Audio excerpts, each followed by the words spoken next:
नमस्कार मित्रों, मैं गणेश कुशवाहा आज आपके समक्ष समग्र स्वतंत्रता विषय के बारे में अपने विचार प्रस्तुत करने का प्रयास करता हूं। समग्र स्वतंत्रता, जैसा कि इन शब्दों से यह प्रतीत होता है कि संपूर्ण स्वतंत्रता। जैसे ही स्वतंत्रता शब्द हमारे जहन में आता है तो हमारे मन में एक ही विचार आता है कि 1947 को हमारा देश आजाद हुआ था। सही बात है, स्वतंत्रता का यही मतलब होता है, लेकिन इसको हम पॉलिटिकल इंडिपेंडेंस कहते हैं। राजनीतिक दृष्टिकोण से हमारा ये देश 1947 में ब्रिटिश गवर्नमेंट के गिरफ्त से आजाद हुआ था, और उसका मुख्य कारण रहे कि हमारे यहाँ का जो लोग थे, हमारे यहाँ के जो व्यक्ति थे, वह शिक्षित हुए और उनको समझ में आया कि उनके मानवीय अधिकारों का हनन हो रहा है। उनको समझ में आया कि ब्रिटिश गवर्नमेंट उनको अपने फायदे के लिए इस्तेमाल कर रही है, देश का शोषण हो रहा है। और जब इन चीजों का ठीक तरह से ज्ञान हुआ प्रत्येक व्यक्ति को इस देश में, आसी दत्त और दादा भाई नारोजी ने जब theory the drain of wealth theory दिया, तो उसके बाद देश जागरूक हुआ। देश जागरूक हुआ तो प्रत्येक व्यक्ति के लिए यह असहनीय हो गया था कि वह ब्रिटिश गवर्नमेंट की इस दोहरी शोषण नीति को टॉलरेट कर पाए। तो एजुकेशन मुख्य कारण रहा इंडिपेंडेंस के, बल्कि भारत में इंडिपेंडेंस नहीं, बल्कि यह एक दौर, फर्स्ट वर्ल्ड वॉर के बाद यह एक पूरे विश्व में एक दौर रहा है कि विश्व के बहुत सारे देश आजाद हुए। तो 19वीं सेंचुरी की शुरुआत से ही यह दौर बहुत अपनी प्रगाढ़ता में प्रकट होने लगा। बेसिकली इस दौर की शुरुआत इंडस्ट्रियल रेवोल्यूशन से हुई। जब भाप का इंजन बना तो इंडस्ट्रीज सेटअप हुई और समाज दो वर्गों में बंट गया, मजदूर और व्यापारी। और जब समाज दो वर्गों में बटा तो एक वर्ग जो शोषण करने वाला था, दूसरा वर्ग मजदूर वर्ग जो शोषित होने वाला था। तो शोषित होने वाले वर्ग ने रेवोल्यूशन किया कैपिटलिस्ट के खिलाफ, कम्युनिस्ट ने कैपिटलिस्ट के खिलाफ रेवोल्यूशन किया। तो इस प्रकार ह्यूमन राइट्स, कार्ल मार्क्स आए, ह्यूमन राइट्स आए, सोशल अवेयरनेस आई, और इस प्रकार जो राजसत्ता वाला, पैतृक राजसत्ता वाला जो प्रत्येक देश में राजतंत्र था, उसका अंत हुआ और प्रत्येक देश में स्वतंत्रता का सिद्धांत लागू हुआ। और प्रत्येक व्यक्ति में जो लीडर है, जो राजा है, वह वंशानुगत ना होकर काबिलियत के आधार पर चुना जाने की प्रक्रिया पारित हुई। लेकिन हमारा ये स्वतंत्रता, हमारी ये राजनीतिक स्वतंत्रता का रूट काउज भी एजुकेशन ही है। और जब तक प्रत्येक व्यक्ति सही तरह से एजुकेट नहीं हो जाता, तब तक यह डेमोक्रेसी, तब तक यह स्वतंत्रता सही अर्थों में सफल भी नहीं हो सकती है। इसलिए जो विकसित देश हैं, वहां पर लगभग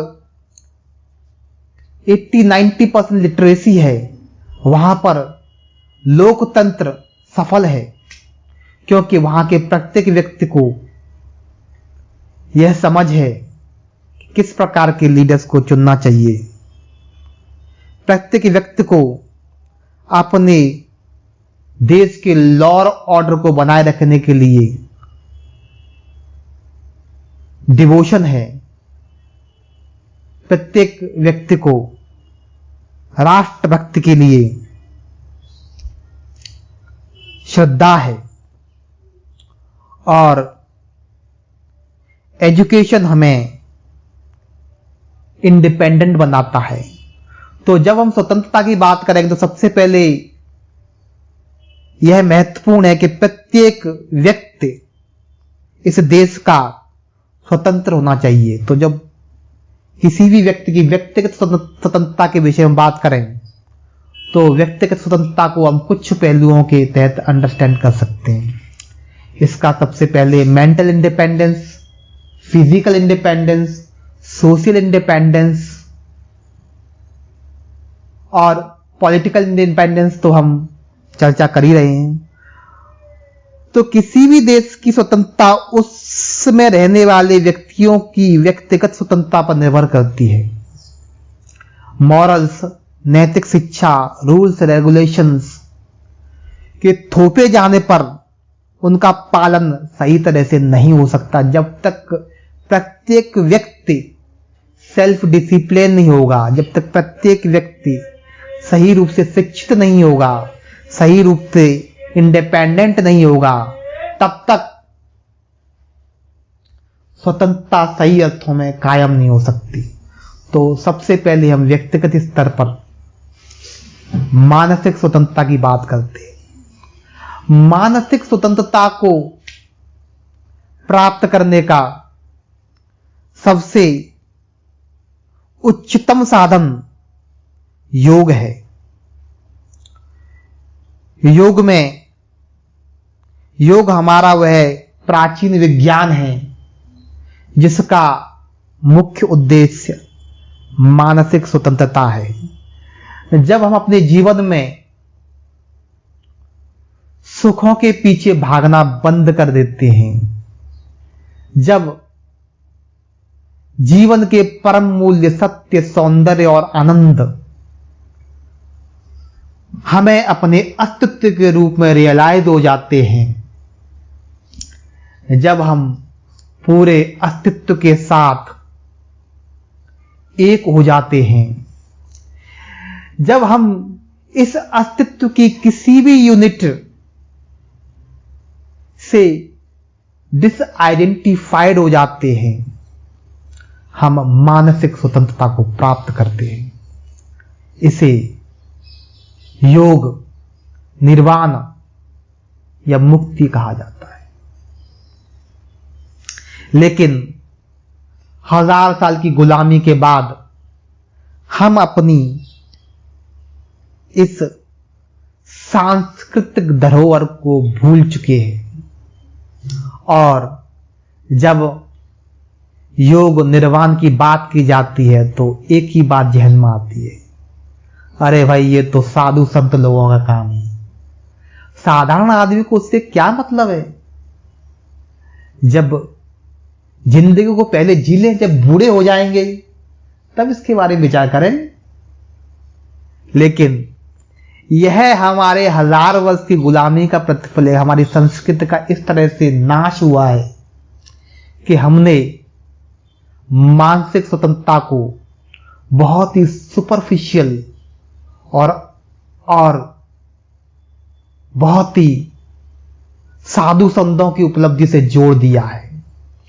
बल्कि हमारी संस्कृति में यह प्रत्येक व्यक्ति का पहला अधिकार है। इसलिए विवेकानंद ने कहा था, education is the manifestation of the perfection which is already within अस।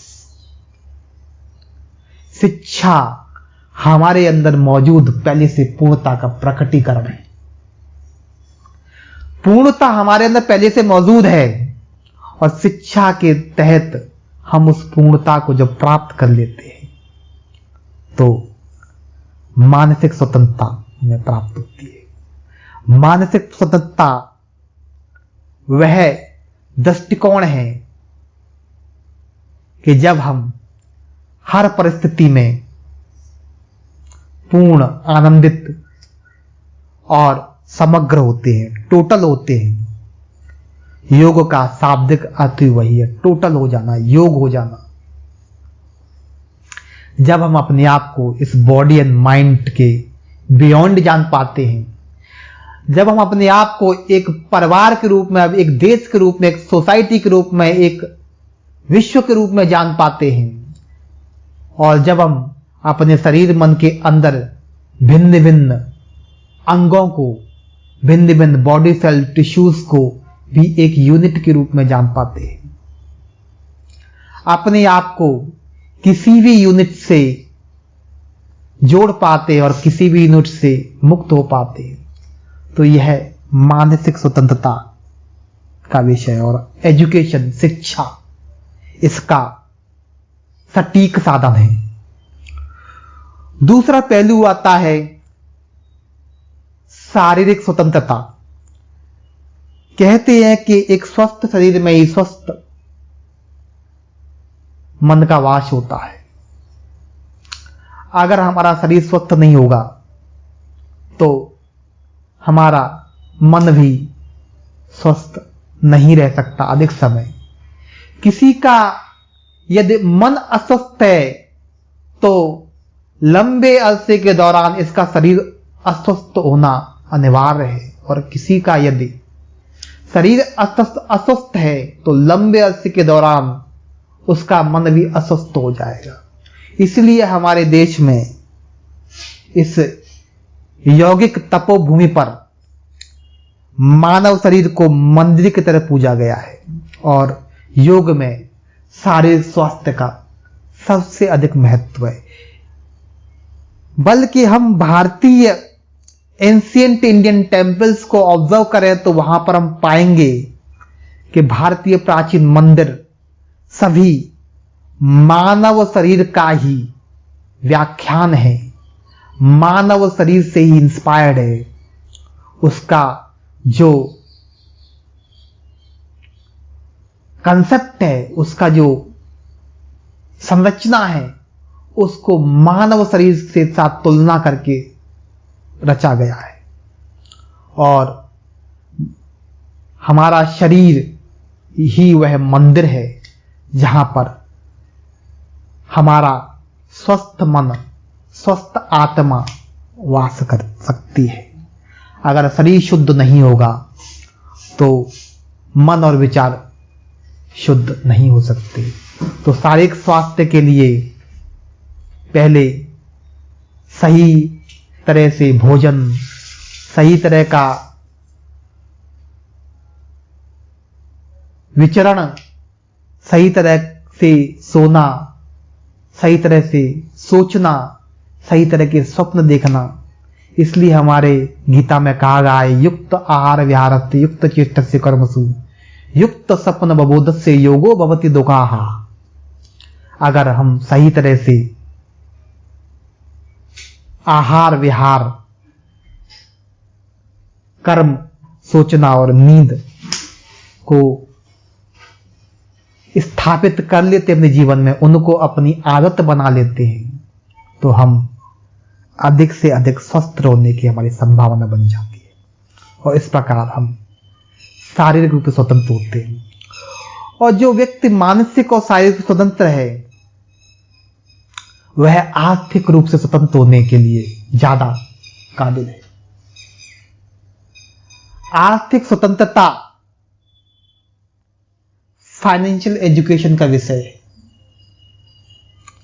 अधिकतर हमारे देश में अधिकतर लोगों को अशिक्षा की वजह से या हमारे एजुकेशन सिस्टम के दोष की वजह से आर्थिक एजुकेशन लोगों को नहीं होती है। अधिकतर लोग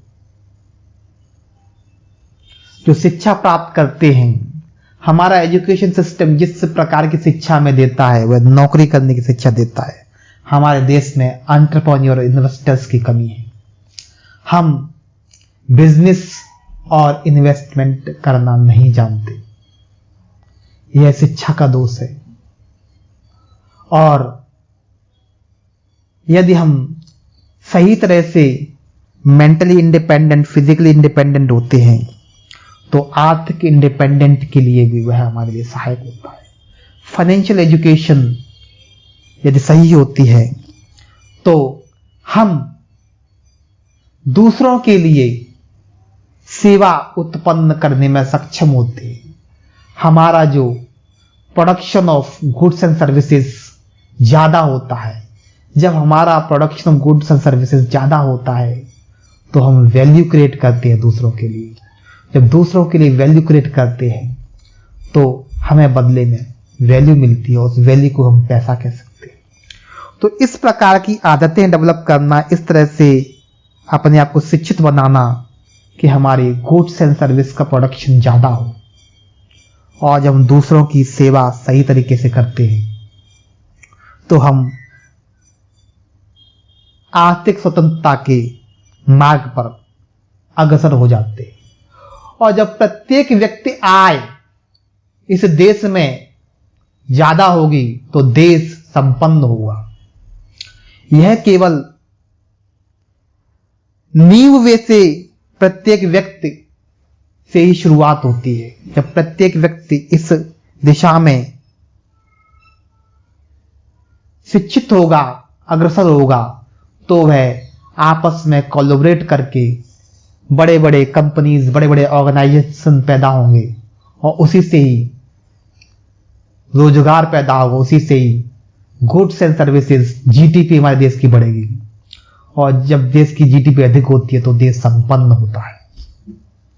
तो आर्थिक स्वतंत्रता, यह तीसरा पहलू एक इंडिविजुअल व्यक्ति के जीवन में महत्वपूर्ण है। और चौथा पहलू आता है सामाजिक स्वतंत्रता। तो मेंटल इंडिपेंडेंस के दृष्टिकोण से, योग के दृष्टिकोण से जब हम जान जाते हैं कि अहम परम ब्रह्मा से, मैं ही परम ब्रह्म हूं, मैं विश्व में नहीं हूं, संपूर्ण विश्व मुझ में है। जैसे कि समंदर में एक लहर को जब पता चल जाता है कि वह मात्र एक छोटी लहर नहीं है, पूरा समंदर ही वह है, अपने आप को मात्र एक छोटी लहर समझना उसका अंधविश्वास है, उसका अहंकार है। जब एक लहर को पता चल जाता है कि पूरा समंदर है तो उसकी तुलना खत्म हो जाती है। वह छोटी लहर, वह अच्छी लहर, वह बुरी लहर, उस लहर ने मुझे मार दिया, उस लहर ने मुझे बचा लिया, ये सारे द्वंद्व तत्क्षण समाप्त हो जाते हैं। अष्टावक्र मुनि कहते हैं कि जैसे अंधेरे में पड़ी रस्सी को हम सांप जानकर त्राहि त्राहि करने लग जाते हैं, हम भयभीत हो जाते हैं, हमारा जीवन टेरर से भर जाता है। वो सारा टेरर, वो सारा त्राहिमाम इस बात को जानने के बाद तत्क्षण समाप्त हो जाता है कि वह सांप नहीं, रस्सी है, वह अंधेरे में पड़ी रस्सी है जिसको मैं सांप समझ रहा हूं, वह सारा भय, वो सारा तत्क्षण समाप्त होता है। तो जिस क्षण हम ये जान जाते हैं कि हम ये शरीर मन नहीं है, ये हम बॉडी और माइंड या पर्सोना हम नहीं हैं, उसी क्षण हम तत्क्षण सारे दुखों से मुक्त हो जाते हैं। और यह मुक्ति हमें इस काबिल बनाता है कि हम दूसरों के साथ टीम बनाकर काम कर पाए, दूसरों के साथ कोलैबोरेट कर पाए, दूसरों के भले के साथ अपना भला देख पाए। जैसे एक स्वस्थ शरीर में प्रत्येक अंग की स्वस्थता दूसरे अंगों की स्वस्थता को बूस्ट करती है, और प्रत्येक अंग जब किसी शरीर में स्वस्थ होता है तो एक स्वस्थ शरीर का निर्माण करता है। इसी प्रकार प्रत्येक व्यक्ति समाज में जब एक दूसरे को सपोर्ट करता है, जब प्रत्येक व्यक्ति समाज में स्वस्थ होता है तो एक स्वस्थ समाज का निर्माण होता है। प्रत्येक व्यक्ति की इस समाज में मानसिक स्वतंत्र होता है, सोच स्वतंत्र होती है, तो बड़े बड़े ऑर्गेनाइजेशन, बड़े बड़े कंपनी, बड़े बड़े सरकारों का गठन होता है। और यही वजह है कि हम बंदरों से इंसान बने। अगर आज भी यदि हमारे पास भाषा और कला नहीं होती तो हम बंदरों की तरह पेड़ों की डाल पर उथल पुथल कर रहे होते। तो जैसे ही हमें पता चलता है कि हम ये शरीर मन नहीं है, वैसे ही हमारे दूसरों को समझने की क्षमता बढ़ जाती है और दूसरों के साथ कोलैबोरेट करने की क्षमता बढ़ जाती है। और जब ऐसा हो जाता है तो हमारी जो क्लैशिंग्स हैं वो है समाप्त हो जाती है। कल्पना कीजिए यदि किसी शरीर में हाथ यदि ये कहे कि मैं पैर तुमसे सुपीरियर हूं, तुम तो पैर हो, मैं तो हाथ हूं, मैं सुपीरियर हूं, और पैर हड़ताल कर दे आज मुझे काम नहीं करना, तो वो शरीर कैसा होगा। सेम प्रकार इसी प्रकार किसी देश का कोई भी वर्ग एक दूसरे पर इंटरडिपेंडेंट है और इंटरडिपेंडेंसी ही इस देश की स्वतंत्रता का मूल कारण है। जब हम यह जान जाते हैं कि हमें जो चाहिए वो पेड़ छोड़ रहे हैं और हम जो छोड़ते हैं वो पेड़ों को चाहिए, और पेड़ों की वजह से हम ये सोचे कि पेड़ों को खत्म कर हम बच जाएंगे, नहीं हो सकता। पेड़ खत्म कर तो हम भी खत्म हो जाएंगे, क्योंकि इस पृथ्वी के इकोसिस्टम में सारे जीवों का अपना एक स्थान है। ऐसे एक समाज, एक देश के गठन में प्रत्येक व्यक्ति, प्रत्येक स्पेशलिस्ट का अपना एक रोल होता है। वी आर इंटरडिपेंडेंट, और इंटरडिपेंडेंट के इस पहलू को जब समझ जाते हैं तो हम सामाजिक रूप से स्वतंत्र हो जाते हैं। हम अपने आप को एक व्यक्तित्व, एक पर्सोना के रूप में देखते हैं जब सर्वाइवल की बात आए, लेकिन जीवन को एक्सप्लोर करने के लिए हम अपने आप को परिवार के रूप में देखते हैं, हम अपने आप को देश के रूप में देख पाते हैं, हम अपने आप को विश्व के रूप में देख पाते हैं। तो शरीर, परिवार, समाज, देश, ये भिन्न भिन्न यूनिट्स हैं इस अस्तित्व की, और किसी भी यूनिट से डिसआइडेंटिफाइड हो जाना यह मानसिक स्वतंत्रता, और मानसिक स्वतंत्रता से हमें अच्छे संबंध बनाने की काबिलियत मिलती है। तो किसी भी देश का कोई व्यक्ति जब मानसिक, शारीरिक, आर्थिक और सामाजिक रूप से स्वतंत्र होता है तो उस देश में राजनीतिक स्वतंत्रता अपने चरम विकास पर आ जाती है, और इसी को मैं होलिस्टिक इंडिपेंडेंस के नाम से समझता हूं। तो यह एक होलिस्टिक इंडिपेंडेंस, समग्र स्वतंत्रता, यह एक विचार जो मेरे मन में आया, मैंने आपके समक्ष इसे प्रस्तुत करने का, समझने और समझाने का प्रयास किया। Thank you.